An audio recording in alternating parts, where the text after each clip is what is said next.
আমি চঞ্চল হে সুদূরের পিয়াসী। এই সুদূরের পিয়াসী কবিগুরুকে টেনে নিয়ে গেছিল সারা বিশ্ব ভ্রমণে। সেই বিশ্বভ্রমণের তালিকায় আমেরিকাও বাদ যায়নি। এই আমেরিকাকে ঘিরে নানা কথা, রবীন্দ্রনাথকে ঘিরে নানা কথা রয়েছে। আজকে কবিপক্ষের অনুষ্ঠানে আমাদের অতিথি হিসেবে যাকে পেয়েছি, যিনি আমাদেরকে এক অন্য রবীন্দ্রনাথের গল্প শোনাবেন, এক অন্য রবীন্দ্রনাথের আঙ্গিকে তাঁর কাছ থেকে রবীন্দ্রনাথকে দেখব, তিনি মৌসুমী দত্ত রায়, যিনি আমেরিকার শিকাগোতে রবীন্দ্রনাথ যে বাড়িটিতে থাকতেন সেই বাড়িটির এখনকার কর্ণধার, এবং সেই বাড়িটি বর্তমানে একটি সংগ্রহশালা বা হেরিটেজ বিল্ডিং আমরা বলতে পারি। তাকে প্রথমে স্বাগত জানাই আজকের অনুষ্ঠানে। মৌসুমীদি, আজকে আপনাকে আমাদের অনুষ্ঠানে স্বাগত। কবিপক্ষে আপনাকে আমাদের অতিথি হিসেবে পেয়েছি, আমরা সাংঘাতিক কৃতজ্ঞ আপনার প্রতি। আপনি বলুন প্রথম কথা যে আকাশবাণীতে এসে কেমন লাগছে, তারপর অন্য কথা শুনব। ধন্যবাদ ব্রততী। আজকে প্রথমেই বলি, যখন গাড়িটা এসে আকাশবাণীর দরজার সামনে দাঁড়ালো, সত্যি একটা অদ্ভুত অনুভূতি হচ্ছিল। কারণ অনেক ছোটবেলায় বোধহয় গল্প দাদুর আসরে একবার এসেছিলাম, সেই স্মৃতিও খুব হালকা হয়ে গেছে। কিন্তু আজকে যেই ভবনের সামনে এসে দাঁড়ালাম এবং দরজা খুলে নামলাম, গাড়ির দরজা খুলে, এবং যাকে নিয়ে এই অনুষ্ঠানটি হচ্ছে সেই মানুষটির এই ভবনের নাম দিয়েছিল আকাশবাণী। সেই জন্য একটা অদ্ভুত আনন্দ এবং অদ্ভুত একটা ভয়ও করছিল বলা যেতে পারে। এবং তাকে নিয়েই আজকের কথা। একদম ঠিক কথা বলেছে, এবং খুব আনন্দও লাগছে তার সাথে, একটা অদ্ভুত অনুভূতি। এই অনুভূতিটা বোধহয় ঠিক কথা দিয়ে প্রকাশ করা যায়। আমার মনে হয় আপনার এই অনুভূতিটি আমার যেটা ভীষণ একটা আন্তরিক অনুভূতি হচ্ছে, যেটা যে এমন একটা জিনিসকে আপনি নিজের করতে পেরেছেন বা আমাদের সবার জন্য তুলে ধরতে চাইছেন নিজের করে, সেই যে বাড়িটি 508 হাই স্ট্রিট, সেই অনুভূতিটার সঙ্গে এই আজকের অনুভূতি মনে হয় জড়িয়ে যাচ্ছে। জায়গাটা হচ্ছে আমেরিকার ইলিনয় রাজ্যের শিকাগো থেকে 2.5 ঘন্টা দূরে, যেটা Illinois university of Illinois at আরবানা-শ্যাম্পেন বলা হয়। কেন আরবানা-শ্যাম্পেন বলা হয়? কারণ ওটা ইউনিভার্সিটি অফ ইলিনয়ের আরবানা ক্যাম্পাসে আর কি। সেই জন্য অ্যাকচুয়ালি এটা ঠিক একদম মূল শিকাগো শহরে কিন্তু নয়, এটা ইলিনয় রাজ্যের যে স্টেট ইউনিভার্সিটিটা আছে সেই ইউনিভার্সিটির যে শহরে অবস্থিত সেটি 2.5 ঘন্টা দূরে আর কি, আরবানা নামে আর কি। এখন সেটার সাথে শ্যাম্পেন বলে আরেকটি শহর, টুইন সিটি বলা যেতে পারে, জড়ো হয়েছে, কিন্তু একদম আগে আর কি এটা আরবানা বলেই পরিচিত। রবীন্দ্রনাথ যখন গিয়েছিলেন তখন আরবানা শহরটিতেই ছিলেন, আরবানাতেই উনি ছিলেন। আরবান ওই ইউনিভার্সিটি অফ ইলিনয়ের আরবানা ক্যাম্পাসেই উনি ছিলেন। আচ্ছা, এবং ক্যাম্পাসের মধ্যে পড়েছিলেন একদম কৃষিবিদ্যা। একদম, শুধু রথীন্দ্রনাথ ঠাকুর নন, ওখানে অ্যাকচুয়ালি রবীন্দ্রনাথ ঠাকুর প্রথমে রথীন্দ্রনাথ ঠাকুর, নগেন্দ্রনাথ গঙ্গোপাধ্যায় আর সন্তোষ কুমার মজুমদারকে পড়তে পাঠিয়েছিলেন কৃষিবিদ্যা, এগ্রিকালচারাল ইকোনমিক্স আমরা যাকে বলি। ইউনিভার্সিটি বার্কলেতে পাঠিয়েছিলেন, ইউনিভার্সিটি অফ ক্যালিফোর্নিয়াতে। কিন্তু সে বছর অর্থনৈতিক ডিপার্টমেন্টটা আগুন ধরে যায়, তো সেই জন্য সেখানে আর তাদের পড়া হয় না। তখন তারা কোনো রকম একটা যোগাযোগ সূত্রে আর কি ইউনিভার্সিটি অফ ইলিনয়তে এসে যোগদান করেন, এবং 1906 থেকে ওনারা ছিলেন, এবং উনি গ্র্যাজুয়েট করে যান, ওরা 3 জনই গ্র্যাজুয়েট করে যান 1909-তে। তারপরে বোধহয় রথীন্দ্রনাথ ঠাকুর ফিরে আসেন দেশে 1910 নাগাদ, এবং আমরা সবাই জানি প্রতিমা দেবীর সাথে ওনার বিয়ে হন 11-তে। তারপরে 12-তে সঙ্গে ছিল বোধহয় সন্তোষ কুমার মজুমদার আর প্রতিমা দেবী, এরা দুজন সঙ্গে ছিলেন। উনি প্রথমে ইংল্যান্ডে গেছিলেন, ইংল্যান্ড থেকে তখন ইয়েটস এবং রদেনস্টাইনের সাথে ওনার কাজ চলছিল আর কি। তারপরে ওখান থেকে ওই সময়ে কি উনি গীতাঞ্জলির অনুবাদটা ইউরোপে ওনার ইয়েটসের কাছে দিয়ে তারপরে উনি মনে হয় আমেরিকায় গেছিলেন। একটা প্রথম কপি গীতাঞ্জলি বেরিয়েছিল, যেটা ওই সীমিত সংখ্যা বলা যেতে পারে, যেটা সবার হাতে পৌঁছে দেওয়া হয়েছিল। কিন্তু তারপরেও আর কি কিছু কিছু এডিটিং এর কাজ চলছিল, যেটা আরবানা থেকে উনি করছিলেন আর কি। এবং ওই ইংল্যান্ড থেকে উনি নিউ ইয়র্কে আসেন, এবং সেখানে নিউ ইয়র্ক শহরটাকে ওনার একদম ভালো লাগেনি, কারণ ওনাকে যেহেতু উনি ওরকম পোশাকে ছিলেন আর কি, তো ওনাকে প্রচুর আটকে রেখেছিল, এবং সেটা উনি ওনার চিঠির মধ্যে পৌঁছেই লিখেছেন যে মানে ওনাকে 2 ঘন্টা একটা ঘরের মধ্যে আটকে রেখেছিল।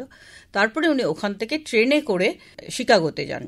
তারপরে শিকাগো থেকে গাড়ি করে, এবং সেই গাড়িটা আমরা এখনো ভাবছি কি গাড়ি হতে পারে, কারণ তখন তো ঠিক এত মোটর গাড়ির সহজলভ্য ছিল না। তো সেটা করে উনি আরবানাতে পৌঁছন এবং সেপ্টেম্বর অক্টোবর নাগাদ পৌঁছন, এবং তারপরে 1913 সালের এপ্রিল নাগাদ অব্দি ওখানে থাকেন আর কি। তারপরে উনি তারপরেই অ্যাকচুয়ালি 6 মাসের উপর উনি ছিলেন। আচ্ছা, এইবারে আসি আসল কথাতে, যে এই যে বাড়িটি যেখানে উনি ছিলেন 508 হাই স্ট্রিট, এই বাড়িটি কেনার কথা আপনার প্রথম কেন মনে হলো আপনাদের? এটাও খুব মজার কথা বলতে মজার এবং আনন্দের কথা। আমি নিজে পড়াশোনা করতে যাই ইলিনয় রাজ্যের পাশের রাজ্যে আর কি, সেই রাজ্যটির নাম ইন্ডিয়ানা ইউনিভার্সিটির ব্লুমিংটন আমি পড়াশোনা করেছি, পিএইচডি করতে গেছিলাম যখন। এবং সেখানে অ্যাকচুয়ালি আমাদের প্রিয় নবনীতা দেবসেন, বুদ্ধদেব বসুর মেয়ে দময়ন্তী বসু সিং, ওনারা কিন্তু ওখান থেকেই পড়াশোনা করেছেন আর কি। কীরকম একটা দেশ পত্রিকাতে তখন দময়ন্তীদির ওই লেখা একটা ধারাবাহিক প্রকাশ পাচ্ছিল, বাবাকে লেখা ছোট মেয়ের চিঠি, সেইটাই বোধহয় খুব সম্ভবত আমাকে মানে উৎসাহ জুগিয়েছিল বা কীরকম একটা ইন্টারেস্ট জুগিয়েছিল। তারপরে কারণ তখন তো এত ইন্টারনেট ছিল না, এত ইনফরমেশন আমাদের কাছে কিছুই ছিল না, খুব অল্পই আমরা জানতাম। কারণ আমি যখন পড়তে গেছি সেটা হচ্ছে 1992 সাল, তখন ইন্টারনেটের ইয়েই আসেনি আর কি, ইন্টারনেটের ধারণাই ছিল না। কিন্তু ওই নবনীতাদি পড়তে গেছেন তখন আমার মনে হলো ওটাই বোধহয় খুব ভালো জায়গা হবে মেয়েদের জন্য। এবং তখনও জানতাম না, সত্যি কথা বলতে কি, এটা বলতে আজকে খারাপই লাগছে যে রবীন্দ্রনাথ সম্পর্কে অনেক কিছুই জানতাম, অনেক বই পড়েছি, অনেক কবিতা পড়েছি, ছোটবেলায় স্কুলে অনুষ্ঠান করেছি, কিন্তু রবীন্দ্রনাথ ঠাকুরের পশ্চিমের যে যাত্রাটা সেটা কিন্তু ভালো করে জানতাম না, এবং সত্যি কথা বলতে কি এখনও অনেকেই জানে না। তো আমরা তখন এদিকে ইউনিভার্সিটি অফ ইলিনয়তে আমাদের প্রিয় আরেক অধ্যাপক ছিলেন উনি আর কি, ডক্টর অনিল বেরা, উনি ওখানকার প্রফেসর আর কি। তো ওনার ওখানে আমরা প্রত্যেক ছুটিতে আর কি, মানে থ্যাঙ্কস গিভিং বা ক্রিসমাসের ছুটিতে আমরা চলে যেতাম। তো গেলেই একই কথা হতো যে রবীন্দ্রনাথ ঠাকুর এখানে ছিলেন, এবং প্রত্যেকবারে গিয়ে ওই মন্দির দর্শন করার মতন আমরা গিয়ে বাড়িটা দর্শন করে আসতাম বাইরে থেকে। কারণ বাড়িটা হচ্ছে ইউনিভার্সিটির নয়, কিন্তু একজন প্রাইভেট ওনারশিপ ছিল আর কি। তো এরকম আমরা তারপরে অনেককে বলেও ছিলাম যে এই বাড়িটা উদ্ধার করা উচিত, রক্ষা করা উচিত, সংরক্ষণ করা উচিত। ওই আরবানা শ্যাম্পেনে প্রত্যেক বছর একটা টেগর ফেস্টিভ্যাল হয় আর কি। টেগর ফেস্টিভ্যাল ঠিক বলবো না, ওটা একটা রিসার্চ, একটা কনফারেন্স মতন হয়, কেউ রিসার্চ পেপার প্রেজেন্ট করেন, এবং তার সাথে নাচ গান যেটা হয় আর কি। মানে রবীন্দ্রনাথ ঠাকুরের উপর একটা একাডেমিক রিসার্চের যে কাজ চলছে আর কি আমেরিকাতে বা পৃথিবীর অন্যান্য প্রান্তে, সেরকম 2জন স্পিকারকে প্রত্যেক বছর নিয়ে যাওয়া হয়। আর প্লাস তার সাথে যারা বাঙালিরা রয়েছে, গান বাজনা যেটা নিয়ে সবাই আমরা জানি এবং আমরা সেটা পালন করতে ভালোবাসি আর কি। তো 2006-তে এরকম 2জন মানুষকে আমরা নিয়ে যেতে পেরেছিলাম। সেটা হচ্ছে সুনীল গঙ্গোপাধ্যায়, আমি ভীষণ আদর করে রাখতাম কাকাবাবু, আর ডক্টর উমা দাশগুপ্ত, উমাদি, উনি যিনি একজন রবীন্দ্র বিশেষজ্ঞ তো বটেই আর কি। আর মজার কথা, সেই বছর প্রথম শ্রীজাত ইন্টারন্যাশনাল রাইটার্স প্রোগ্রামে গেছিল আর কি ওই সময়টাতে। তখন শ্রীজাতকেও আমরা বলেছিলাম যে তুই কি আসবি, তখন ও এক কথায় রাজি হয়ে গেছিল আর কি। তো সেই তখন বসে যখন আমরা আলোচনা করছি, তখন উমাদিও বললেন এই বাড়িটা এতদিন ধরে পড়ে রয়েছে, বাড়িটার খুব খারাপ অবস্থা, এরপরে নষ্টই হয়ে যাবে। অথচ বিদেশে যেখানে যেখানে যাই, ইংল্যান্ডে যেখানে যেখানে যাই, এই রকম বাড়িগুলোকে সংরক্ষণ করা হয় একটা। আর বিশেষ করে রবীন্দ্রনাথ ঠাকুরের, উমাদিই প্রথম আমাদের বলেছিলেন যে রবীন্দ্রনাথ ঠাকুরের পশ্চিমের যাত্রা কিন্তু ওই আরবানা থেকেই শুরু, এবং বিশ্বভারতী তৈরি করারও কিছুটা স্বপ্ন ওই আরবানাতে না গেলে হয়তো সম্পূর্ণ হতো না আর কি। তো তারপরে বহু দিন চলে গেছে, 2006 থেকে, মানে বুঝতেই পারছো এই প্যান্ডেমিকের সময়, কোভিডের সময় আমি আর কাজল ঠিক করলাম যে ঠিক আছে, হাতে যখন সময় আছে আবার রবীন্দ্রনাথ পড়া শুরু করি। তো কাজল ওই রবীন্দ্র রচনা বলেই খুলে বললো আমি আগে চিঠিপত্রগুলো পড়বো। তো চিঠিপত্রগুলো পড়তে পড়তে সাথে একটা বই ছিল, সেটা সেই বইটির নাম হচ্ছে কৃষ্ণা দত্ত এবং অ্যান্ড্রু রবিনসন সম্পাদিত লেটার্স অফ টেগর বলে আর কি। চিঠিটাতে রবীন্দ্রনাথ ঠাকুর ইয়েটসকে 3 বার অ্যাপোলজি চাইছেন, সরি বলছেন। তাই বললাম কেন? তখন বলছে যে ওই গীতাঞ্জলির এডিটিংয়ের কাজ চলছে, আর তখন ইয়েটস ওনার কারেকশনগুলো করছিলেন, তার উপরে বোধহয় মিস্টার রদেনস্টাইন বোধহয় আরও কিছু মানে এডিটিং করেছেন, সেটা ইয়েটসের একদম পছন্দ হয়নি। আর উনি তখন বলেছেন যে আমি এর মধ্যে নেই। আর রবীন্দ্রনাথ ঠাকুর জানতেন যে ইয়েটসে কিন্তু ইনিশিয়েটিভটা নিয়েছেন নোবেল কমিটিকে পাঠানোর জন্য, এই জন্য তখন উনি মানে ইয়েটসকে শান্ত করার জন্য বলছেন যে আপনি তো জানেন যে আমার ইংরেজি অতটা ভালো না, আমি খুব পড়ার পর কাজল বললো যে দেখো উপরে লেখা রয়েছে সেই 508 ওয়েস্ট হাই স্ট্রিট যেখানে উনি থাকতেন। তো সঙ্গে সঙ্গে মানে ওই কথাটা বলার সঙ্গে সঙ্গে ও একজন রিয়েল এস্টেটকে ফোন করে জিজ্ঞেস করলো যে বাড়িটা কি করা যায়। আর আমিও তখন বসে বসে সঙ্গে সঙ্গে দেখছি যে কোথায় কি ব্যাপারটা। করতে করতে ওই যে রিয়েল এস্টেটের যে ছেলেটি মার্ক প্যানো, ও সত্যি ও না থাকলে হয়তো বাড়িটা আমরা পেতাম না আর কি। তো মার্ক প্যানো বলে ঠিক আছে আমি দেখছি, দেখে ও খবর দিল যে হ্যাঁ বাড়িটা একজন প্রাইভেটলি ওন তো বটেই, যে ভদ্রলোক ওন করেন তার নাম হচ্ছে স্ট্যান ফার্লো বলে রয়েছেন। তো তখন উনি স্ট্যান ফার্লোকে বললেন এবং উনি রাজি হলেন না। উনি বললেন না আমি জানি এখানে একজন নোবেল লরিয়েট থাকতেন, এই বাঙালিরা মানে ইন্ডিয়ানরা এসে ছবি টবি তুলে যায়, ভীষণ বিরক্ত করে, আই এম নট ইন্টারেস্টেড। তো আমরা আর কি করব, তো আমরা তখন ওকে বললাম যে ঠিক আছে যদি কোনোদিন অ্যাভেলেবল হয় আমাদের ফার্স্ট জানিও। সব থেকে ভালো লাগলো মার্ক প্যানো বোধহয় আমাদের সেই উৎসাহটা বা সেই বুঝতে পারছিল যে আমরা খুব দুঃখ পেলাম যে পাইনি, এবং এটা আমাদের কাছে খুব একটা ইম্পর্টেন্ট মানে চাইছি কিছু একটা করতে। তখন ও কিন্তু স্ট্যানফোর্ডের ছেলের সাথে যোগাযোগ করে তাকে কনভিন্স করে সেই দাদু রাজি হলেন যে ঠিক আছে আমি এই টাকা চাই, এবং আমার 2জন ছাত্র এখন ওখানে আছে, 2জন টেনেন্ট, তাদের যতদিন থাকবে আর কি 2 বছরের ওদের কন্ট্রাক্ট, ওই কন্ট্রাক্ট অবধি তোমাদের অপেক্ষা করতে হবে। আমরা কোনো কিছু না বলে আমরা রাজি হয়ে গেলাম। এবং সত্যি প্রফেসর অনিল বেরা যিনি ছিলেন উনিও উৎসাহ দিলেন, একমাত্র ওনাকেই জানিয়েছিলাম আমরা যে অনিলদা আমরা এইটা করতে চলেছি। তো অনিলদা বলে হ্যাঁ এটা তুই নিয়ে নে, এটা হলে ভালোই হবে। আচ্ছা এখন ওই বাড়িটাকে ঘিরে আপনাদের কি কি পরিকল্পনা রয়েছে? হ্যাঁ, আর এই সেকেন্ড কথাতে তুমি বললে না যে তুমি বা তোমরা এটা করেছো, এটা কিন্তু সত্যি কথা বলতে কি আমাদের নয় আর এই মুহূর্তে, আমাদের নয় এই মুহূর্তে এই কারণে, কারণ বাড়িটা কিন্তু আমরা থাকবো বলে কি আমাদের জন্য এটা করিনি। এটা আমাদের মনে হয়েছিল যে এত বড় একটা মানে অনেক কিছু করা যায় আর কি। আর এবং রবীন্দ্রনাথ ঠাকুরের যে পরিচিতিটা ছিল বিশ্বতে আর কি, সেটা কিন্তু কমে এসেছে। তার একটা কারণ হচ্ছে মানে 1960s পরে, তার আগে কিন্তু রবীন্দ্রনাথ ঠাকুর খুব পপুলার ছিল, মানে হ্যাঁ খুব চর্চিত ছিল। উনি বোধহয় আমার মনে হয় ওই রাশিয়া এবং চীন জাপানের পরেই আর কি ওনাকে আমেরিকানরা আর কি সোশ্যালিস্ট বলে কিছুটা মানে পিছিয়ে দিয়েছেন আর কি। এবং রবীন্দ্রনাথ ঠাকুর মারা যাবার পর আমাদের প্রিয় কবি রবার্ট ফ্রস্ট, যার কবিতা সবাই জানে আর কি, Miles to go before I sleep, উনি সেই ইয়েতে কিছুটা বলেছিলেন আর কি।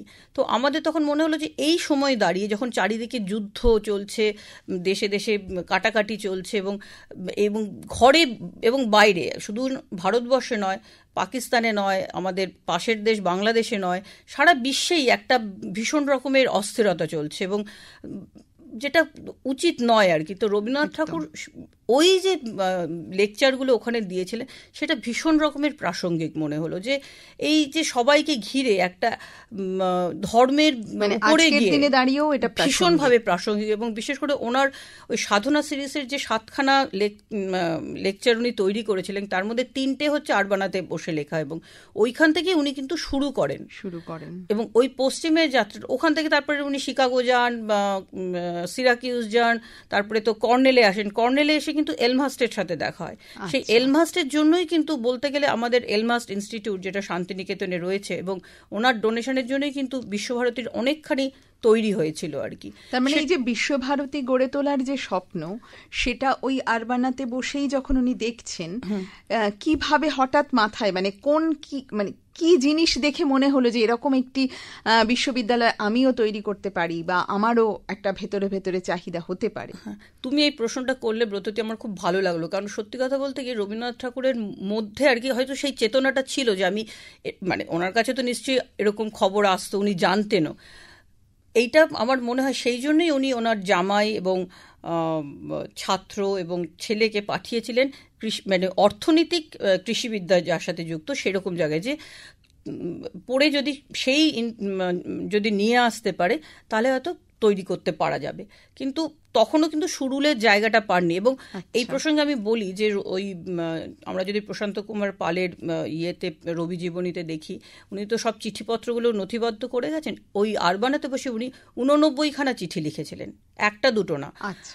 এবং ওই চিঠিদের মধ্যেই আর কি প্রত্যেকটা স্টেপ লেখা রয়েছে, যে উনি কখন গেছেন, কোথা থেকে কোথায় গেছেন। এবং একটা জায়গায় উনি বলছেন যে এরকম সুরুলের জমিদার কাছ থেকে উনি 11,000 টাকা দিয়ে 17 বিঘা জমি না পেয়েছেন আর কি। এবং তখন ওনার আস্তে আস্তে সেই স্বপ্ন মনে হয় আস্তে আস্তে তৈরি হচ্ছে, কারণ স্বপ্ন তো উনি একদিনে দেখেননি। ইউনিভার্সিটি ক্যাম্পাসে উনি ছিলেন, ওখানকার ওই পরিবেশ, ওখানকার ওই ধরনটা ওনাকে খুব আকর্ষিত করেছিল এবং চাইছিলেন যে ওখানকার ওই পরিবেশটাকে এখানে যদি তৈরি করা যায় বা ছাত্রছাত্রীদের মধ্যে ওই খোলামেলা পরিবেশে পড়াশোনা করানোর যে ইচ্ছেটা, সেইটা মনে হয় তখনই উনি মনে মনে গাঁথতে শুরু করেছিলেন একটি একটি করে। আমরা তো তারপরে বিশ্বভারতী পেলাম অনেক কষ্টের পরে। যদি আগে একটা বলি, ওই যে বললে না যে কল্পনাটা, ওই রাস্তায় উনি যখন গাড়ি করে যাচ্ছেন, নেবে উনি হঠাৎ গাড়ি থেকে নেবেই বলেছিলেন, এবং সেটাতে চিঠিতে জ্যোতিদাদাকে লিখছেন যে এই ধুধু প্রান্তর কিছু নেই, বিস্তীর্ণ জমি পড়ে রয়েছে, এইখানে যদি এত বড় একটা বিশ্ববিদ্যালয় তৈরি হতে পারে তাহলে আমরা কেন পারবো না, আমাদের এই বীরভূমের অঞ্চলে কেন আমরা তৈরি করতে পারবো? উনি স্বপ্নটা সবসময় অনেক বড় দেখেছেন, এবং সেই টাকা পয়সা কি করে জোগাড় করবেন সেটা কিন্তু তখন ওনার কাছে কিন্তু টাকাও নেই। সেই স্বপ্ন দেখতেও তো মানুষের সম্বল লাগে, সেই সম্বলটুকু কিন্তু ছিল না। কিন্তু সেই সম্বলটুকু জোগাড় করার জন্য তার যে ইয়েটা, সেটা কিন্তু আরবানাতেই শুরু হয়েছিল। সেই জন্যই আমাদের মনে হয়েছিল এইটা আমাদের সংরক্ষণ করা। এবং এই কথাটাতে আমার মনে হলো, আমরা অনেক সময় কথায় বলি না যে স্বপ্ন দেখলে তবেই কিন্তু স্বপ্ন দেখার পথটাকে তৈরি করা যায়।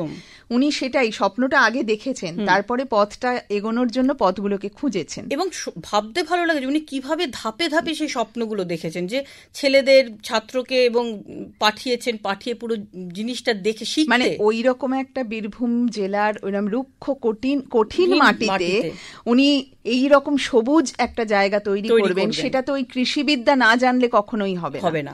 এবং সেটা নিজের ছেলেকে দিয়ে শিখিয়ে, নিজের পরিজনের মাধ্যমে তিনি সেটা, এগুলো সত্যি আগে থেকে স্বপ্নটা থাকলে তারপরেই মনে হয় এরকম ভাবে ভাবা যায়। হ্যাঁ, এবং ওই চিঠিপত্রগুলো না আমার মনে হয় আরো ভীষণ প্রাসঙ্গিক লাগছে। এবং আমার মনে হয় এখন যারা রবীন্দ্র চিন্তা করছেন বা রবীন্দ্র ভাবনা করছেন, হ্যাঁ, যারা রবীন্দ্র বিশেষজ্ঞ রয়েছেন তারা সবাই জানেন। উমাদি আমাদের প্রথমে বলেছিলেন যে তোমরা এগুলি দেখো। সেই চিঠিগুলো আবার নতুন প্রজন্মের সবার পড়া উচিত। তাহলে এই যে চিঠির কথা বলছেন, ওই বাড়িটাতে কি আমরা গেলে এই চিঠিগুলোকে ওখানে দেখতে পাবো, বা ওটা কি ওখানে রাখা সম্ভব যে কোনো রকম ভাবে? কেননা চিঠি তো একটা সময়ের দলিল, সামাজিক দলিলও আর একদিক থেকে বলা যায়, কেননা সেই সময়ে সমাজে কি চলছিল সেটা কিন্তু রবীন্দ্রনাথের চিঠির মধ্যে আমরা ভীষণভাবে পাই। তো যেহেতু ওই বাড়িটির সঙ্গে 89খানা চিঠি জড়িয়ে রয়েছে, তার কি কোনো রকম প্রতিলিপি ওখানে কি রাখা সম্ভব? আমরা অ্যাকচুয়ালি সেটা চেষ্টা করব, কারণ প্রতিলিপি আমরা আবার বলছি, এই ভাবনাটা আরও এসেছে কারণ রবার্ট ফ্রস্টের বাড়ি হচ্ছে আমাদের ম্যাসাচুসেটসের যে বাড়িটা রয়েছে তার খুব কাছে আর কি, বেনিংটনে, ভারমন্টে। তো আমরা যখন প্রথম ওই বাড়িটাতে গেলাম, খুব ছোট্ট একটা কটেজ বাড়ি, কিন্তু তার মধ্যে অরিজিনাল চিঠি তো রাখার দরকার নেই, কিন্তু সেই চিঠির প্রতিলিপিগুলো এত সুন্দর করে চারিদিকে রাখা রয়েছে, এবং তার জিনিসপত্রের হয়তো রিয়েল যেগুলি আসল ছিল সেগুলিও নেই, হয়তো তার একটা প্রতিলিপি তৈরি করে রাখা রয়েছে। তো আমার মনে হলো সেরকম রাখা উচিত, এবং ওই চিঠিগুলো আবার নতুন করে পড়া উচিত, শুধুমাত্র লেখক এবং রবীন্দ্রনাথকে পাওয়ার জন্য না, যে মানুষ রবীন্দ্রনাথ, যে আন্তরিক রবীন্দ্রনাথ কীরকম ছিলেন, এবং উনি যখন জ্যোতিদাদাকে চিঠিগুলো লিখছেন এবং উনি যে সেই তখন অর্থের জন্য অসুবিধায় পড়েছেন কিভাবে, সেই মানুষটাকে জানতে গেলে যে একটা মানুষ কত সাধারণ হয়েও কত অসাধারণ হতে পারে, এবং সংকট কি করে কাটিয়ে ওঠা যায়, নিজেকে কি করে একটা স্থিতধী জায়গায় রেখে কোনো সমস্যার সমাধান আনা যায়, সেগুলো কিন্তু এই চিঠিগুলো এক একটা প্রমাণ। আমরা পড়লে দলিল বলা যেতে পারে, দলিল, একদম দলিল। এবারে যখন আপনি বলছেন এখন চর্চা অনেক কমে গেছে, সেক্ষেত্রে মনে হয় এটা একটা পদক্ষেপ হতে পারে যে চিঠিটা। এবং রবীন্দ্রনাথের এই যে আমি বলছি জাতীয় থেকে আন্তর্জাতিক হয়ে ওঠার যে গল্প, সেটা কিন্তু এই চিঠির মাধ্যমে রবীন্দ্রনাথকে জানা যেতে পারে। এবং প্রথম পদক্ষেপ আমার মনে হয় ওই আর বানাতে শুরু হয়েছিল, যে ওনার বিশেষ করে ইংরেজিতে কথা বলার, ইংরেজিতে ভাষণ দেবার, ইংরেজি। এই যখন আর বানাতে উনি গিয়ে পৌঁছেছেন, ততক্ষণে তো ওনার গীতাঞ্জলি অনুবাদ হয়ে গেছে, গীতাঞ্জলি ছাপবে, তারপরে তো উনি নোবেল পাবেন। ঠিক এই পরিস্থিতিতে আরবানাতে বসে ওই সময় 1912 থেকে 14-15 ওই সময় কি ওনার লেখার ধরনটা কি একটু বদলে গেছিল, কি মনে হয়? একদম, শুধু লেখার ধরন বদলায়নি, উনি কিন্তু প্রথমে ওখানেই কিন্তু ইংরেজিতে লিখতে শুরু করেন। এবং ওনার চিঠির মধ্যে থেকে আমরা জানতে পারি, যখন উনি গিয়ে পৌঁছলেন, উনি জ্যোতিদাদাকে লিখছেন, জ্যোতিদাদা আমি এখানে এসেছি, আমি শুনেছি আমেরিকানরা কথা শুনে পয়সা দেয়, কিন্তু আমার ভীষণ ভয়, আমি তো ইংরেজি বলতে পারি না, আমার কথা বলার ধরন তো ওদের মতো না, ওরা কি আমার কথা বুঝতে পারবে? আমাকে এই ইউনিটারিয়ান চার্চে ভাষণ দিতে বলেছে, আমার কিন্তু ভীষণ ভয় করছে। মানে যেদিনকে ওনাকে লেকচার দেবার কথা আর কি, তার আগের দিন রাত্রে বসে বলছে আমি জানালার সামনে বসে এটা লিখছি, কিন্তু আমার ভীষণ ভয় করছে। মানে তখন ভাবতে খুব অবাক লাগে যে ওই অসাধারণ মানুষটা এত সাধারণ, তিনিও ভয় পান। তার পরের দিন ফিরে এসে, লেকচারের পরের দিন ফিরে এসে সেই রাত্রে আবার জ্যোতিদাদাকে লিখছেন যে জ্যোতিদাদা আমি মনে হয় সফল হয়েছি, কারণ আমি আর চোখে দেখলাম দরজার বাইরে দাঁড়িয়েও লোকে আমার কথা শুনছে, এবং আমাকে আবার আরও কিছু লেকচার দিতে ডাকা হয়েছে আর কি। দিয়ে খুশি হলেন এবং আগ্রহী হলেন পরের গুলো করবার জন্য। এটাই রবীন্দ্রনাথ।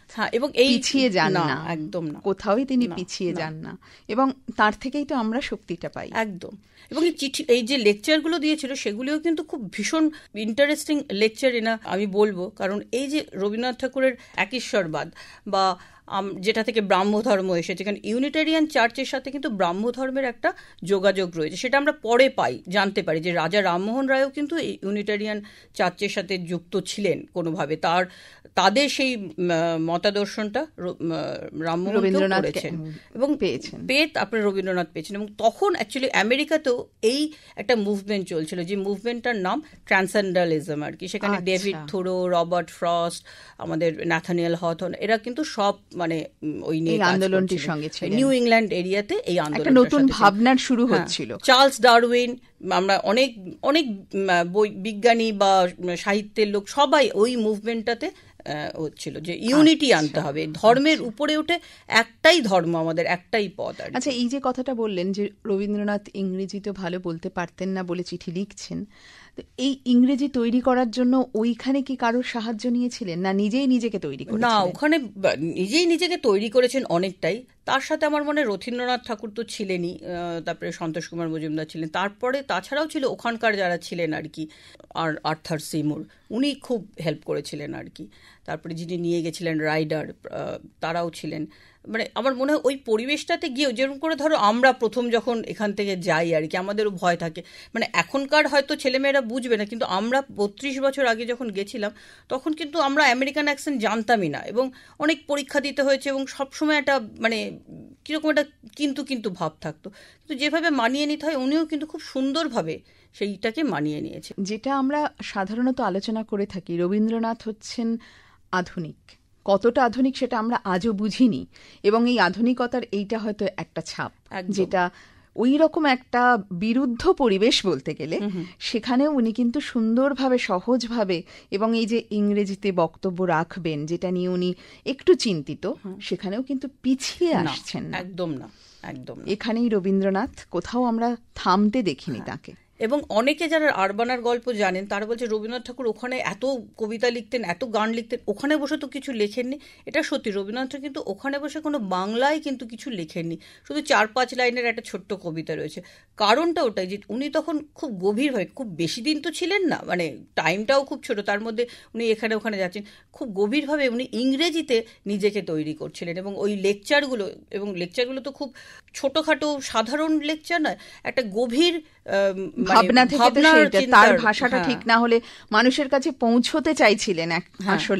আসলে ওনার পৌঁছনোর যে আকুতি, তার জন্য নিজেকে ভেতরে ভেতরে তৈরি করছিলেন, ভাষাটাকে নিজের ভেতরে আনছিলেন। একদম। আর সেই জন্য ওই যে 7খানা লেকচার নিয়ে যে বইটার নামই কিন্তু সাধনা, আমার মনে সেই জন্যই হয়তো দিয়েছিলেন। একদম। এই যে সাধনা, রবীন্দ্রনাথকে ঘিরে যে সাধনা বিশ্বভারতীতে চলে, সেটা তো রবীন্দ্রনাথের পথ দেখানো পথেই চলে।